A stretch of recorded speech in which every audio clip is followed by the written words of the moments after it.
नमस्कार मंडळी. अवधूत चिंतन श्री गुरुदेव दत्त श्री स्वामी समर्थ महाराज की जय.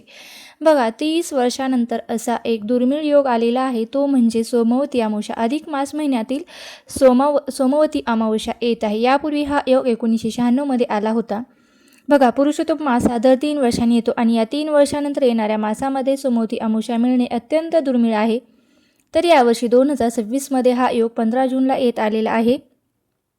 हा योग असल्यामुळे आपल्या आयुष्यात खूप त्याचा लाभ हा होणार आहे. अधिक मास स्वतःच करोडो पट पुण्य देणारा असतो आणि त्यातही सोमवती अमावस्या आहे आणि अजूनही दुर्मिळ योग असून पहिल्या याच दिवशी संक्रांत सुद्धा आहे. मिथुन संक्रांत, मोठे योग या दिवशी एकत्र येत आहेत. तर यांची दुर्मिळ महिमा किती आणि याचा लाभ कसा घ्यायचा, त्यामुळे तुम्हाला काय करायचं तर हा व्हिडिओ शेवटपर्यंत स्किप न करता पाहायचा आहे.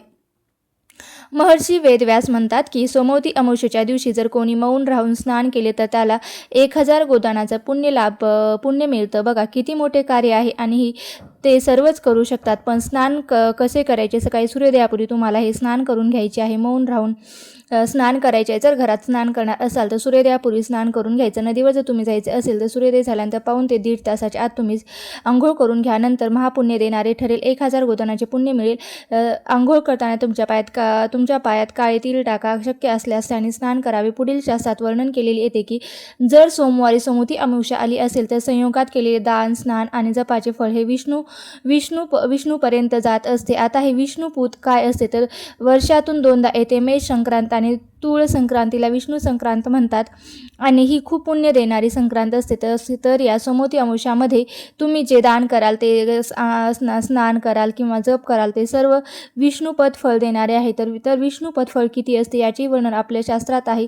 सामान्य दिवसांच्या तुलनेत विष्णू संक्रांतीमध्ये तुम्ही जर काही सत्कर्म कराल ते सूर्य आणि चंद्रग्रहणासारखे पुण्य देणारे फलदायी असते. यामध्ये जे काही पुण्य तुम्हाला मिळेल ते सर्व अक्षय होते. अक्षय म्हणजे ज्याचा कधीही क्षय होत नाही किंवा जे कधीही नष्ट होत नाही. आता मिथुन संक्रांत काय आहे तर थोडे हेही समजून घ्या. 12 महिने असतात आणि सूर्य दर महिन्याला आपली राशी बदलतात. एका घरातून दुसऱ्या घरात जातात. जर त्यावेळी आपली राशी परिवर्तित करतात त्यावेळेला संक्रांत म्हटले जाते. हा महिना असा येतो की पुरुषोत्तम मासाचा, ज्यामध्ये भगवान श्रीहरी कधीही आपली राशी बदलत नाहीत. हा संक्रांत विरहित महिना असतो. पण हा पुरुषोत्तम मास या दिवशी संपत आहे. अमावस्येच्या दिवशीच म्हणजे 15 जून. तर या दिवशी संक्रांत सुद्धा येत आहे. जे काही तुम्ही दान, धर्म, जप, सत्कर्म कराल, नेहमीच्या दिवसांच्या सामान्य दिवसांच्या तुलनेत त्याचं 86,000 पट अधिक पुण्य हे आपल्याला मिळत असते. संक्रांतीच्या या पवित्र काळात हवन केलं तर त्याचेही पुण्यफळ आपल्याला मिळते. हव काय असते? नावावरून समजले असेल. हव्य म्हणजे हवन आणि कव्य म्हणजे आपण पितरांच्या निमित्ताने दानधर्म करावे त्यासाठी जे कार्य करतो त्याला आपण कव्य म्हटलं जातं. तर संक्रांतीच्या दिवशी तुम्ही जे काही हव्य कव्य देता ते सर्व सूर्यनारायण जन्मंतरापर्यंत प्रदान करत राहतात. बघा, अनेक लोक आपले बँकेमध्ये फिक्स डिपॉझिट करून ठेवतात. अगदी त्याचे व्याज येत असते. ही अगदी भगवंताने बनवलेली पद्धत आहे. इथे करा तुम्ही संक्रांतीच्या दिवशी पुण्यकर्म करा आणि हव्य आणि कव्य द्या. दान, पुण्य इत्यादी करा. यज्ञ इत्यादी करा. पितरांसाठी करा. बाकी भगवान सूर्यांच्या इथे फिक्स होईल. प्रत्येक जन्मात तुम्हाला मिळत जाईल. हे देखील अनंत असते. असे ठरवलेले नाही की इतक्या जन्मापर्यंत मिळेल.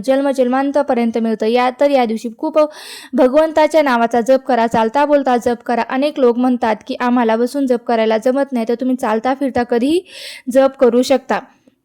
आता मेन म्हणजे अमावस्या कधी आहे तर अमावस्या ही काल रविवारी म्हणजे कालपासून सुरू झालेली आहे आणि आज 15 जून 2026ला सकाळी 8:23 असणार आहे. त्यामुळे आपल्याला सोमवती अमावस्येचा जो वेळ आहे तो आपल्याला खूप सकाळचा कमी आहे. त्यामुळे आपल्याला या वेळेमध्ये जर जास्तीत जास्त लवकरात लवकर सेवा करायच्या आहेत. बघा, जाणून घेऊया की आपण कोणते कार्य करू शकतो. तर पहिले कार्य असे की तुम्हाला सूर्योदय म्हणजे सूर्य निघण्यापूर्वी तुम्हाला उठायचे, आंघोळ करायचे आहे, स्नान करायचे आहेत, मौन राहून स्नान करायचे. तुमच्या पुण्याची सुरुवात इथूनच होईल. 1000 गोदानाचे पुण्य देखील तुम्हाला इथूनच मिळेल. दुसरं कार्य आहे, जेव्हा सूर्योदय होईल तेव्हा तुम्ही पितृतर्पणाची तयारी करा आणि लक्षात ठेवा ही गोष्ट मुख्य आहे. पितृतर्पण कसे करायचे? एका तांब्यात तुम्ही जल घ्या. त्यामध्ये काळे तीळ टाका. तुळशीचे पान आधी स्टोरून ठेवलेली असेल तर तेही तुम्ही टाका. जर कुशा असेल तर टाका. नाही मिळाले तर काही हरकत नाही. त्यानंतर तुम्ही गीतेच्या 7व्या अध्यायाचा पाठ करून घ्या किंवा ऐकून घ्या. पाठ ऐकल्यानंतर तुम्ही दक्षिण दिशेकडे तोंड करून हे जल अर्पित करून घ्या आणि संकल्प करा की आम्ही जे गीतेच्या 7व्या अध्यायाचा पाठ केला आहे त्या दुर्मिळ योगात याचे आमचे पितृदेव तृप्त होत तृप्त होत तृप्त होत असे 3 वेळा बोलले पाहिजे. दक्षिण दिशेकडे तुमचे तोंड असावे. हे तुम्ही लहानसे कार्य केले तर 10 मिनिटाचे, पण यामुळे तुम्हाला अनंत पुण्य मिळणार आहे, हे विसरू नका. आणि जर हा अध्याय वाचणे तुम्हाला शक्य नसेल, वेळ नसेल, तर तुम्ही ओम पितृदेवताय नमः या मंत्राचा जप देखील करू शकतात. 18, 21, 51, 108 वेळा तुम्ही जप करू शकता आणि पितरांना तर्पण देऊ शकता. तिसरे कार्य म्हणजे अमावस्या आहे, तर तुम्ही या दिवशी हवनाची तयारी करा. पहिले कार्य जे तुम्ही कराल त्याचे पितृ तृप्त होतील. यातून घरातून नकारात्मकता संपेल. घरात कुळ खानदानात उत्तम संतान येते आणि घराचा गाडा सुरळीत रूपाने चालू लागतो. मग पुढची तयारी तुम्ही करा. हवन कसे करायचे, तर यासाठी 10 मिनिटं, तुम्हाला 15 मिनिटं लागतील. त्यासाठी तुम्ही 1 दिवस आधीपासून करून ठेवू शकता. या गोष्टीची हवनाची व्हिडिओ भरपूर यूट्यूबवर आहे, ते सुद्धा तुम्ही पाहू शकता. आधी तुम्ही तर्पण केले, पितृदेव तृप्त झाले. हवनाचे कोण तृप्त होईल, तसा स्थान देवता जिथे तुम्ही राहत आहात ना तिथल्या स्थानाचे देवता असतात. त्यानंतर ग्रामदेवता, कुलदेवता, भगवान गणेश, लक्ष्मी माता हे तृप्त होतात. तर तुमची ही लहानशी साधना सुद्धा मोठी होऊन जाते आणि संपूर्ण फळ देऊन जाते. आता चौथे कार्य आहेत, कोणतीही गोष्ट दान करण्यासाठी स्पर्श करून घ्यायची आहे याच योगात, कारण पूर्ण दिवस हा अमावस्येचा योग राहणार नाही. समोती अमावस्या ही 8:15 वाजेपर्यंतच आहे. तुम्ही या योगात एकतर धन काढून घ्या आणि इतके दान करत आहात, नंतर तुम्ही दान करू शकता. आधीच तुम्ही त्याच योगात स्पर्श करून घ्या. धान्य असेल तर तुम्ही त्याला स्पर्श करून घ्या. अन्न असेल तर त्यालाही तुम्ही स्पर्श करून घ्या आणि दान करत आहात तर तुम्ही दुर्मिळ योगात त्याचे पितृदेव तृप्त होत असा अंतरात्मा संतुष्ट होय. 5वं कार्य आहे. त्यानंतर तुम्हाला 4थे कार्य आहे, ते सर्वात जास्त मुख्य आहे. ते सर्व तुम्ही करून घ्या. मग त्यानंतर जप करायला बसून घ्या. पुरुषोत्तम मासाचा हा शेवटचा दिवस आहे ना, तर त्यानंतर मग ही संधी 3 वर्षानंतरच मग या योगासोबतच तुम्हाला मिळणार नाही. तर जप करा. कोणत्याही भगवंताचे नामस्मरण करू शकता. भलेही तुम्ही पूर्ण वर्ष 2 वर्ष करत नसाल, पण या वेळेत तुम्ही नक्की दान करा, जप करा. त्याचप्रमाणे विष्णू पुराणात वर्णन येते की या दिवशी कोणतेही पान फुल तोडले नाही पाहिजेत. आता तुळशीपत्र हे तुम्ही अगोदरच ठेवले तरी चालतं, ते शिळे होत नाहीत. मात्र आपल्याला फुले ही फिक्स बाजारून विकत आणून पूजेसाठी वापरू शकता. बघा, सोमवती अमावस्येला रस्त्यावरील काळ्या रंगाच्या भटक्या श्वानाला म्हणजेच कुत्र्याला तेल लावलेली भाकरी आणि आपण या दिवशी खाऊ घातली तर आपला केतू ग्रह शांत होतो आणि पितृदोष असतील तर तेही निघून जातात. तर तुम्हाला काय करायचं आहे, तर या दिवशी संध्याकाळी किंवा दिवसभरात कधीही जोपर्यंत अमावस्याचा काळ आहे तोपर्यंत कधीही काळ्या रंगाच्या कुत्र्याला खास करून तुम्ही तेल लावलेली भाकरी किंवा चपाती खाऊ घालू शकतात. आणि काळ्या रंगाचं कुत्रं तुम्हाला समजा मिळालं नाही तर तुम्हाला ज्या रंगाचं कुत्रं मिळेल त्या रंगाच्या कुत्र्याला तुम्ही तेल लावलेली भाकरी किंवा चपाती घालू शकता. अशा प्रकारे तुम्हाला हे सुद्धा काम करायचं आहे. आता 7वं, आपण या दिवशी पिंपळाची पूजा करायची असते. पिंपळाच्या वृक्षाला आपल्याला प्रदक्षिणा मारायच्या असतात, कारण पिंपळाच्या खोडामध्ये ब्रह्म, विष्णू आणि महेश यांचं एकत्रित स्वरूप असतं किंवा माता लक्ष्मीचं सुद्धा स्थान असतं. पिंपळ वृक्ष अतिशय लहान नसावा, आपल्या उंचीपेक्षा 1.5 पट तो मोठा असावा. म्हणजे ज्या पिंपळ वृक्षाचा खोड किंवा बुंद आपल्याला जेवढा जास्त मोठा दिसतो तशाच पिंपळ वृक्षाची आपण ती पूजा करावी. सर्वप्रथम आपल्याला त्या पिंपळ वृक्षाला मिठी मारायची असते, कारण पितृगणांना शांतीसाठी खास करून आपण या दिवशी त्यांची पूजा करतो. पिंपळ वृक्षाला मिठी मारायची म्हणजे काय, तर एक प्रकारे स्पर्श करायचा. त्यानंतर पिंपळ वृक्षाला तुम्ही 108 किंवा जास्तीत जास्त त्याच्या डबल म्हणजे 216 प्रदक्षिणा मारू शकतात. आणि ज्यांना एवढ्या शक्य नाही त्यांना जेवढ्या शक्य होतील त्यांनी कमीत कमी 15 का होईना प्रदक्षिणा या पिंपळ वृक्षाला मारून घ्या. नंतर काय करायचं, पिंपळ वृक्षाच्या मुळापाशी एक दिवा लावायचा आहे. शक्यतो तिळाच्या तेलाचा दिवा लावावा. त्याचप्रमाणे घरात तांब्यात पाणी भरायचं. त्याचप्रमाणे 1 चमचाभर शक्यतो गाईचं दूध घ्यायचं. काळे तीळ ते दूध मिश्रित पाण्यामध्ये मिसळायचे आणि एक नंतर पांढरं फूलसुद्धा टाकायचं आणि पिंपळाच्या वृक्षाला आपल्याला अर्पण करायचं आहे. म्हणजे दूध मिश्रित काळे तीळ, पांढरं फूल हे सगळं असणार जे काही मिश्रण आहे ते आपल्याला एक प्रकारे पिंपळाच्या वृक्षाला घालायचं आहे. आता पुन्हा एकदा आपल्या पितरांच्या शांतीबद्दल आपली जी काही इच्छा आहे ती मांडू शकतो. पिंपळ वृक्षाची पूजा करू शकतो. या दिवशी पिंपळ वृक्षाची पूजा करणं हे अतिशय शुभ मानलं जातं. अशा प्रकारे पितरांच्या शांतीसाठी नाही तर तुम्हाला सर्व देवी देवतांचा आशीर्वाद मिळावा यासाठी सुद्धा तुम्ही हा उपाय करू शकता. आता पिंपळाची ही पूजा आपल्याला सकाळी 8:15 वाजेच्या आतच करायची आहे. आणि जर तुम्हाला सोमवारी ही सेवा करणे शक्य नसेल तर तुम्ही रविवारीही दुपारनंतर 12 नंतर कधीही करू शकता. जर तुम्हाला रविवारी आणि सोमवारी झालं नाही तर सोमवारी तुम्ही दिवसभरातही करू शकता.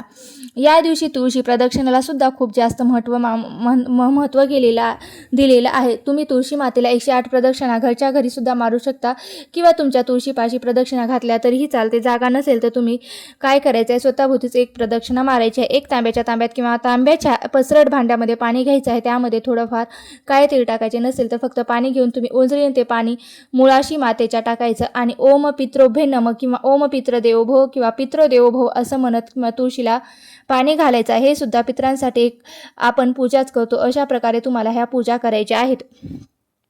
त्याचबरोबर तुम्ही या दिवशी घराच्या छतावर किंवा मोकळी जागा असेल तर तुमच्या घराच्या आसपास तिथे किंवा जिथे मोकळे आहे तिथे तुम्हाला काय करायचं आहे तर दही भाताचा नैवेद्य ठेवता येईल अशा यावरती दही भाताचा नैवेद्य ठेवायचा आहे.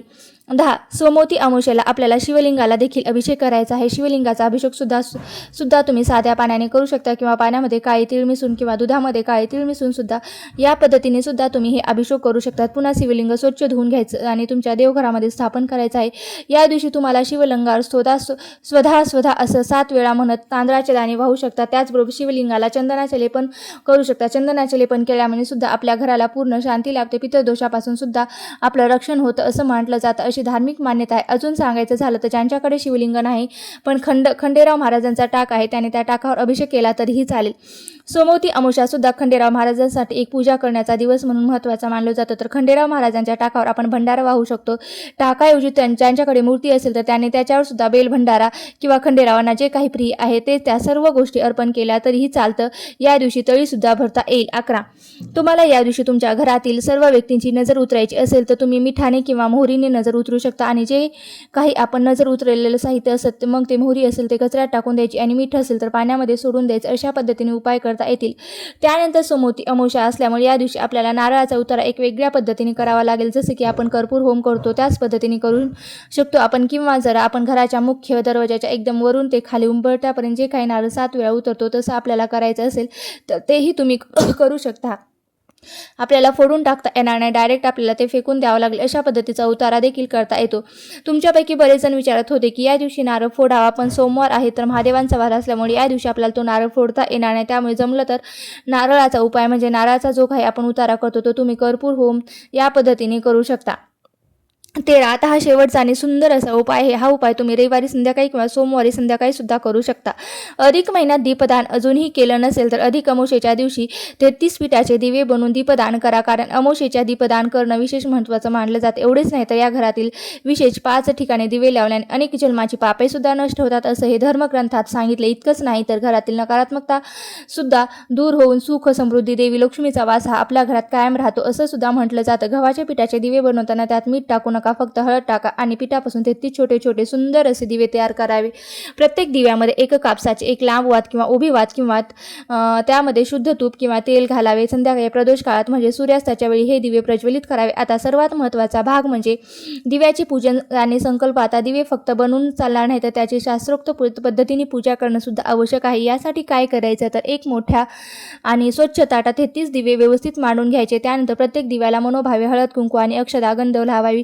देवाचे स्मरण करत त्यावर सुंदर फुले अर्पण करावी. दिवे प्रज्वलित केल्यानंतर आपल्याला संकल्प करायचा आहे. आपल्या उजव्या तळहातावर पाणी घ्यायचं आहे आणि अक्षता घ्यायच्या, डोळे बंद कराय आणि म्हणाय माझ्या कुटुंबाच्या कल्याणासाठी, घरात सुखशांती नांदण्यासाठी आणि माझ्या पितरांच्या मुक्तीसाठी मला हे आज 33 दिव्याचे दीपदान करत आहे अशी प्रार्थना करावी आणि पाणी अक्षता ताटाच्या बाजूला जमिनीवर सोडून द्यावं. हे दिवे लावताना आपण पुढील मंत्राचा जप करावा. ओम दीप ज्योती परब्रह्म दीप ज्योती जनार्दनम दीप हरितोमी पापम दीपम ज्योती नमस्तुते. आता तुम्हाला जर हा मंत्र म्हणणं कठीण वाटत असेल तर अगदी तुम्ही सोपा आणि तितकाच प्रभावशाली मंत्र म्हणू शकतात. ओम पितृभ्ये नमः हा सुद्धा मंत्र तुम्ही संपूर्ण दिवे प्रज्वलित करते वेळेस 33 दिवे जमले नाही तर तुम्ही 1, 5, 11 किंवा 21 दिवे सुद्धा लावा. अधिक महिन्यात 21 दिवा जर तुम्हाला अधिक महिन्यात 33 दिवे लावणं जमले नाही तर तुम्ही 1, 5, 11 किंवा 21 दिवे सुद्धा लावू शकता. 21 दिव्याचं सुद्धा दीपदानाला तितकंच महत्त्व आहे. आता हे दीपदान नक्की कुठं करायचं तर हे 33 दिवे तुम्ही तुमच्या घरातील किंवा जवळच्या मंदिरात सुद्धा करू शकता किंवा नदीकाठी जाऊन सुद्धा हे दीपदान करू शकता. नदीकाठी केलेल्या दीपदानाला तेवढंच महत्त्व आहे. तसेच तुम्ही हे दिवे एखाद्या गरजू व्यक्तीला दान म्हणून देऊ शकता. दान देताना सोबत दक्षिणा आणि नारळ नक्की द्या. अधिक महिन्यात अशा प्रकारे केलेल्या दानामुळे आपल्याला कित्येक पटीने जास्त पुण्य फळ हे प्राप्त होत असते. आता हे दान करून झाल्यानंतर 5 ठिकाणी आपल्याला ते आपल्याला तेलाचे दिवे लावायचे आहेत. तर हे 33 दिवे दान केल्यानंतर अमावस्येच्या रात्री घरातील नकारात्मकता संपवण्यासाठी घरातील 5 ठिकाणी विशेष कणकीचे दिवे लावले जातात. जसे वास्तू आणि शास्त्रानुसार दक्षिण दिशा ही पितरांची दिशा मानली जाते. घरांच्या दक्षिण कोपऱ्यात किंवा दक्षिण दिशेला तोंड करून आपल्याला हा तेलाचा दिवा लावायचा आहे आणि आपल्या पितरांचे मनोभावे स्मरण करून त्यांचा आशीर्वाद आपल्याला प्राप्त करायचा आहे. दुसरे ठिकाण म्हणजे तुळशीजवळ. तुळशीपाशी आपल्याला तुपाचा दिवा लावल्याने घरात सकारात्मक ऊर्जा राहते आणि सदैव माता लक्ष्मीची कृपा ही आपल्यावर टिकून राहते. तिसरा, घराच्या मुख्य उंबरट्यावर आपण दोन्ही बाजूला 2 दिवे लावू शकता. उंबरट्यावर दिवा लावण्याने घरात सुख, शांती आणि समृद्धीचा प्रवेश होतो असं सुद्धा म्हटलं जातं. आता चौथा, याचबरोबर आपल्या घरात ज्या ठिकाणी माठ ठेवलाय किंवा पाण्याचे ठिकाण असेल त्या ठिकाणी सुद्धा तुम्ही एक छोटासा दिवा प्रज्वलित करू शकता. ते कारण जलतत्व पितरांना भेट संबंध मानला जातो असल्यामुळे हा उपाय सुद्धा शुभ मानला जातो. आता 5वा, त्याचबरोबर आपण अमावस्येच्या दिवशी पिंपळाच्या झाडाखाली सुद्धा तुपाचा दिवा लावू शकतो. शक्य असल्यास जवळच्या पिंपळाच्या झाडाखाली जाऊन दीपदान करावं, कारण पिंपळाच्या झाडाखाली सर्व देवता आणि पितरांचा वास असतं असं म्हटलं जातं. जर जवळ आसपास पिंपळाचे झाड नसेल तर तुम्ही काळजी करू नका, आपल्या कोणत्याही मंदिरात जाऊन दीपदान करू शकता. आणि दीपदान करताना शेवटी हात जोडून एक छोटीशी मनापासून प्रार्थना करायची आहे की हे ईश्वरा, आमच्या पितरांना सद्गती लाभू दे, आमच्या कुटुंबावर त्यांचे आशीर्वाद कायम राहू दे, आमच्या घरात सुख, शांती आणि आरोग्य समृद्धी नांदू दे, कारण मनात आलेली ही प्रार्थनाच तुमचे खरे पुण्यकर्म ठरेल. त्याचबरोबर 33 पीठांचे दिवे तुम्हाला अधिक महिन्याच्या दीपदानासाठी वापरले असतील तर ते तुम्ही दिवे दुसऱ्या दिवशी पिंपळाच्या झाडाखाली ठेवावेत किंवा अनेक ठिकाणी असे धार्मिक परंपरा आहे की या पीठाचे दिवे प्रज्वलित केल्यानंतर ते पक्षी, मुंग्या, गायी किंवा इतर प्राण्यांना खाण्यासाठी द्यावेत. यामागील भाव असा आहे की दीपदानाचे पुण्य आणि अन्नदानाचे पुण्य दोन्हीही मिळते. पीठाचे दिवे म्हणजेच कणकीचे दिवे किंवा त्यातील अन्न घटक प्राणी पक्ष्यांना दिल्यास अन्नदानाचे पुण्य देखील आपल्याला मिळतं. मुंग्या, पक्षी, गाय यांना अन्न दिल्यास सर्व जीवामध्ये परमेश्वराचे रूप पाहून सर्व सेवा केल्याचं पुण्य प्राप्त होते. विशेषतः अमावस्येच्या दिवशी पितरांच्या स्मरणात अन्नदान, पक्ष्यांना टाकणं, गाईला चारा खाऊ घालणं आणि गरजू व्यक्तींना भोजन देणं हे पितृ कार्याचे जोडलं गेलेलं आहे. सर्व उपाय अवश्य करून पहा. तुम्हाला जर सोमवती अमावस्येच्या बाबतीत अजून काही प्रश्न असेल तर नक्की मला कमेंट बॉक्समध्ये विचारा. तुम्हाला आजची माहिती कशी वाटली नक्की मला कमेंट बॉक्समध्ये सांगा. व्हिडिओ जर आवडला असेल तर नक्की लाईक करा, शेअर करा आणि चॅनलवरती नवीन असाल तर सबस्क्राईब करायला विसरू नका. धन्यवाद. श्री स्वामी समर्थ. जय जय स्वामी समर्थ.